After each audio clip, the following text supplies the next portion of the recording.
All right, guys, another one in the 30 videos in 30 days. So no edits, no stops, no do-overs, hit record and then post.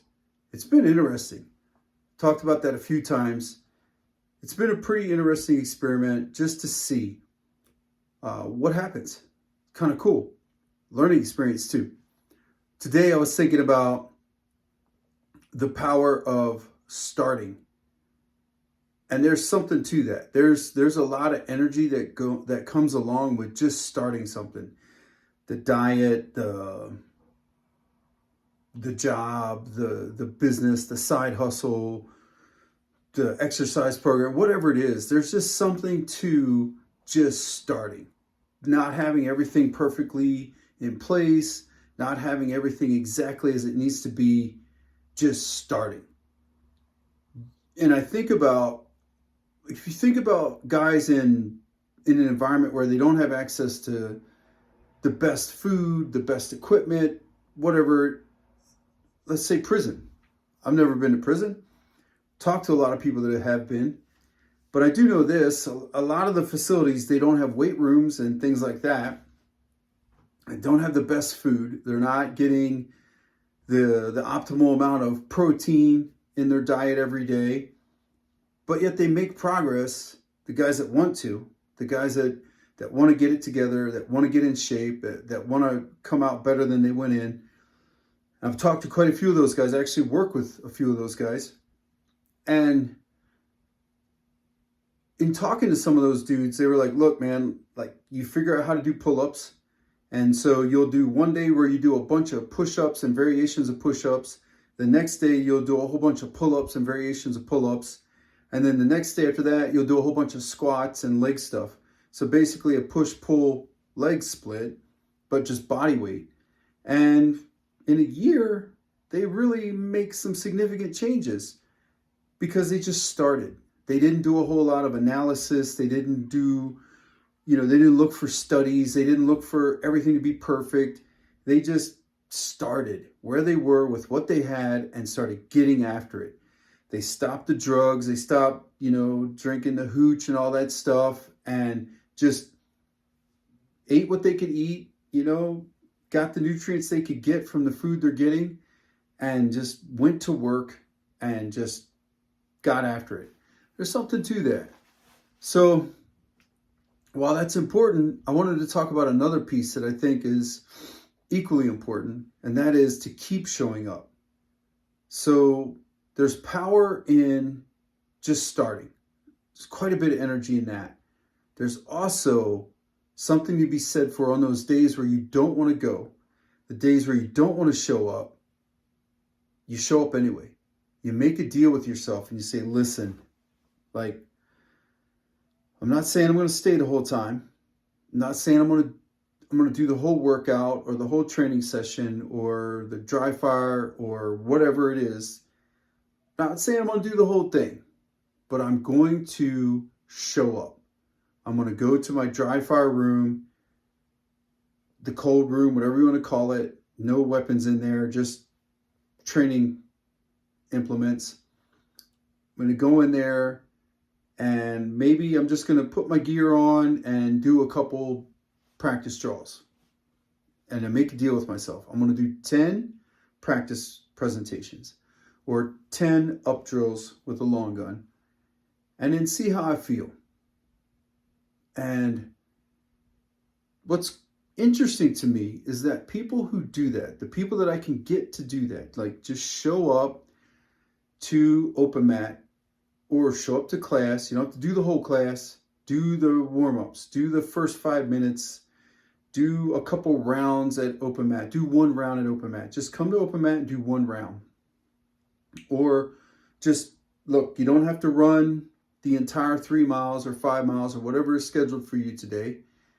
Just go out your front door. And if you live out in the rural area, then run down to the street and back, or walk down to the street and back.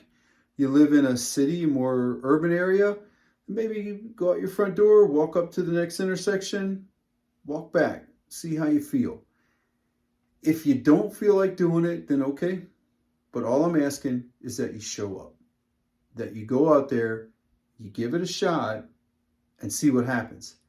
And almost everybody, actually everybody, has told me that when they make that agreement with themselves, hey, I'm gonna show up at open mat, I'm gonna do one round, and then I'm free to leave. But I have to show up and I have to do the one round because I made a promise to myself that I was gonna do this. And every single person is like, once I got there, I was like, I'm here now. I might as well just stay for the whole time.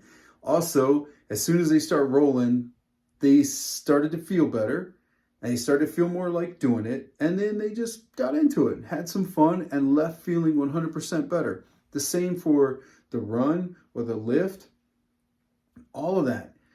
Hey, we're just going to go to the gym. We're just going to move around a little bit, move some weight, maybe just the bar. Let's just see how you feel. And every single time, we end up having a workout that's killer. Because once they got there, something clicks, and there's this unique but cool energy that comes into play where you're like, well, I'm here, man, and I'm going to get it on. So I want you guys to think about that. There's a lot of power in just starting. Start where you are right now. I tell people all the time, no matter how much you messed up on your diet, your next meal gets you back on track. That's it, man. True story. Same as if you are trying to shake off the vices. And maybe, let's say booze is the issue. Your next drink, man, you can be back on the sober path again.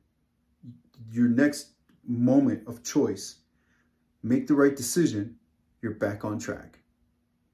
And you don't have to beat yourself up about it. You don't have to take this fatalistic attitude of, well, screw it, I messed up, here we are again. No, it's a minor derailment, just a minor deviation is not a complete crash. And just tell yourself, okay, all right, I'm aware now. There's a lesson to be learned there, correct? Whatever it was that pushed you over the line, tempted you beyond what your threshold is at this time, you couldn't avoid it. Okay, man, but get back on track. Your very next meal, your very next opportunity to slip is also your opportunity to go, I recognize I've been here before. Last time I messed up, this time I will not. And it's just that power of just showing up, that power of just one more. Let me go for one more. When I'm lifting, when I'm running, sometimes I just have to tell myself one more step, one more, not even one more mile or even one more block, just one more step. Let's just go 10 more feet. Let's go 10 more feet and see how we feel. And if we still feel like this, then okay, we can quit. But maybe we'll feel like putting another 10 feet in and then another 10. And then before you know it, the run's over. The same with lifting. Driving hard, getting to that threshold, feeling everything start to burn, cramp. Let me go one more. And then one more. And then eventually I can't move the bar or I can't move my body through space. And that's it. But I talked myself into doing more than I thought I could do. And that's the beauty of showing up. Starting, yes, incredible amount of power and energy. But showing up when you don't want to, that's a whole other level of power and energy. And then doing something, turning it into something that you didn't anticipate, that's a whole other thing, man. That's really cool. So I hope you guys will give that a shot next time you don't feel like it. Just make that deal with yourself. I'm going to show up. I'm just going to show up. It could be something like with your kids, your significant other. Like, I don't feel like this, but I'm going to go anyway. I don't feel like whatever. Maybe you're having a rough patch with your significant other and life's not good and you just don't feel like trying. But maybe that's what you need to do. Maybe show up. Just show up and see what happens. All right, guys. I'll talk to you tomorrow.